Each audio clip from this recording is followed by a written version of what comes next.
各位观众和听众朋友们，早上好！这里是全宇宙都在看的大型脱口秀节目《第一餐没你不行》，问候天南海北的朋友。无论生活再忙，也要记得吃早饭啊！这个就在前几天啊，我们诚心的向大家发问，就是你吃早餐的理由是什么？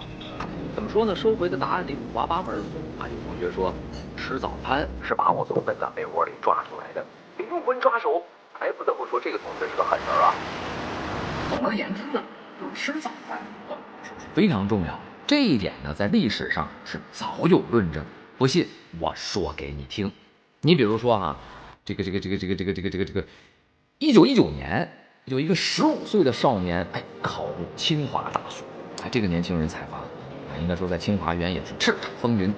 但是没过多久，他就被开除了。那开除的原因是啥呢？不吃早饭。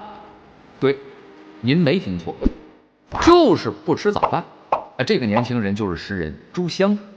当时啊，清华规定早餐的时候呢，所有人都要到，但是朱襄因为在规定时间没去吃早餐，被记了3次大过，开除了。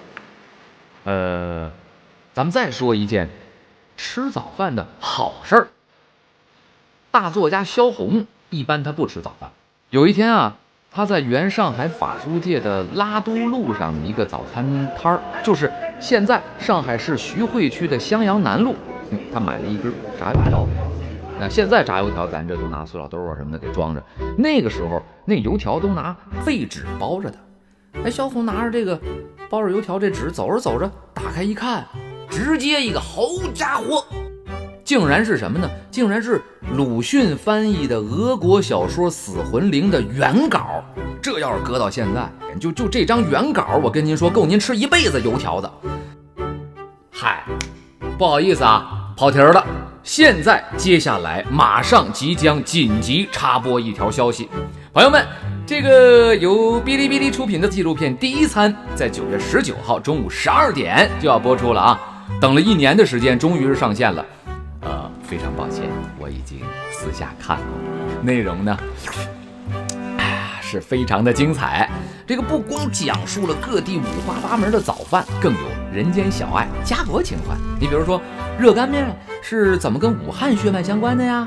越南归侨带回了什么特色早餐？这个放羊娃又是如何把羊鞭子变成面钉子，制住了西北的大胡子啊？一碗早饭又是怎么在河北的婚宴上大放异彩？山东日照的螃蟹能有多少种吃法？这一切都在即将播出的纪录片《第一餐》中上演。好了，这就是本期节目的全部内容，咱们9月19号中午12点不见不散。